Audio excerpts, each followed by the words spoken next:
నమో వెంకటేశాయ. చక్రస్నానం ఏర్పాట్లను తనిఖీ చేసిన ఈవో సాలకట్ల బ్రహ్మోత్సవాల్లో చివరి రోజైన అక్టోబర్ 2వ తేదీ జరగనున్న చక్రస్నానం సందర్భంగా శ్రీవారి పుష్కరిణిలో టీటీడీ ఈవో శ్రీ అనిల్ కుమార్ సింఘాల్ తనిఖీలు నిర్వహించారు. పుష్కరిణి ప్రాంతంలోని నలువైపులా జేఈఓ శ్రీ వీరబ్రహ్మం, జిల్లా SP L Subbarayudu, CVSO Shri KV మురళీకృష్ణలతో కలిసి బుధవారం పరిశీలించారు.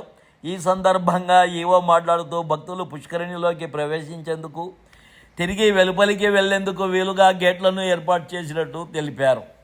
టీటీడీ అధికారులు, విజిలెన్స్, పోలీసులు సమిష్టిగా సమన్వయం చేసుకొని భక్తులకు పటిష్ట ఏర్పాట్లు చేయాలని ఉదయం 6 గంటల నుంచి 9 గంటల మధ్య శ్రీదేవి భూదేవి సమేత శ్రీ మలయప్ప స్వామివారి ఉత్సవమూర్తులకు చక్రతాల్వార్కు స్నపన తిరుమంజనం, చక్ర స్నానం నిర్వహిస్తామని తెలిపారు. చక్ర స్నానం రోజున రోజంతా పవిత్ర ఘడియలు ఉంటాయని, భక్తులు ఎప్పుడైనా పుష్కరిణిలో పవిత్ర స్నానం ఆచరించవచ్చని ఈవో విజ్ఞప్తి చేశారు. పుష్కరిణి ప్రాంతంలో నిర్దేశించిన గేట్ల ద్వారా ప్రవేశించాలని, భక్తులు సంయమనం పాటించి టీటీడీకి సహకరించాలన్నారు. టీటీడీ సూచించిన నిబంధనల మేరకు గ్యాలరీలలోని భక్తులు దశలవారీగా పుష్కరిణిలోకి ప్రవేశించాలని కోరారు.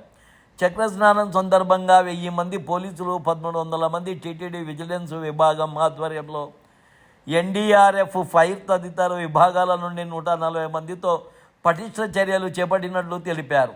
పుష్కరిణిలో అవాంఛనీయ సంఘటనలు జరగకుండా పుష్కరిణిలో ఈతగాళ్లను, బోటును అందుబాటులో ఉంచాలని ఆదేశించారు. చక్రస్నానాన్ని భక్తులు వీక్షించేందుకు వీలుగా ఆలయ పరిసరాల్లో ఎల్ఈడీ స్క్రీన్లు ఏర్పాటు చేయాలన్నారు. ఈ సమావేశంలో TTD CE Shri TV Satyanarayana, పలు శాఖల అధికారులు పాల్గొన్నారు. ఈ వీడియో నచ్చితే లైక్ చేయగలరు, షేర్ చేయగలరు, సబ్స్క్రైబ్ చేసుకోగలరు. ఓం నమో వెంకటేశాయ.